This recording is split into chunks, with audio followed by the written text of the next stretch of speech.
Ayun guys, meron tayong gagawin ngayon. Mag-experiment ako.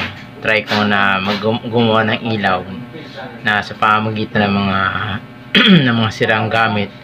Sa trabaho ko, sabi nga ng amo ko itatapon na daw, pero sabi ko sayang, baka magawan pa ng paraan. Ito yung mga gamit na yan guys. Yan yan. Isang sirang electric pan, clip pan kung tawagin. Kasi nga sira na talaga siya. Pumutok yung niya dito sa loob, yung wire sa loob nito. Nangamoy nga to amoy talaga, sunog. Ayun, sabi ng Chinese, tapon na daw, sabi ng amo ko. Isip ko baka pwede magamit. Gagawa tayo ng ilaw na pwede siyang basta papakita ko sa inyo. Kasi ito yung sirang hindi ko alam kung gumagana pa itong ilaw na to. Kasi ito yung isang pwedeng idalagyan ko nito na para gawin siyang ilaw. Yan. Kasi ito lang gagamitin natin. Kasi may mga plies naman ako dyan. May mga electric tape. Yun. Magagamit natin yun para dito. Let's go guys.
Ayan, ito papasuin natin.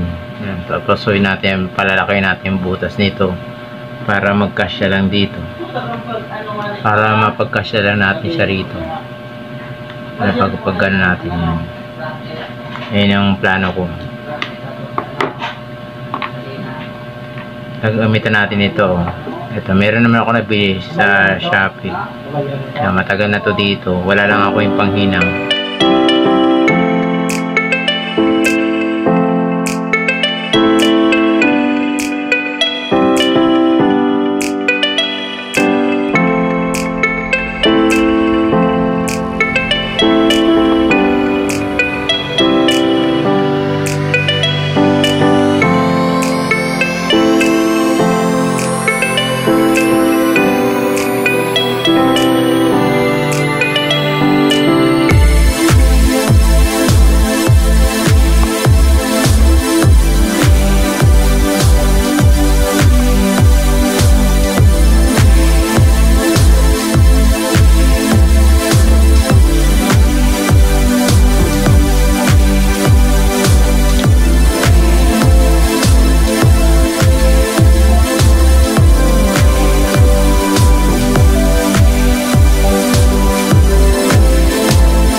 Ginawang ilaw.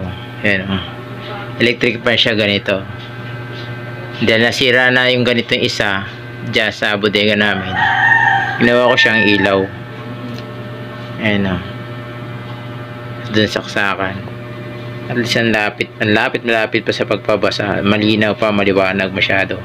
Maganda magbasa. Ayan. Okay na ang aking gawang ilaw. Kahit saan mo siya ilagay, i-clip mo siya dito, doon, kahit saan gusto mo doon, or saan mo siya pwede clip. Basta meron na malapit na saksakan. Yan. Okay na.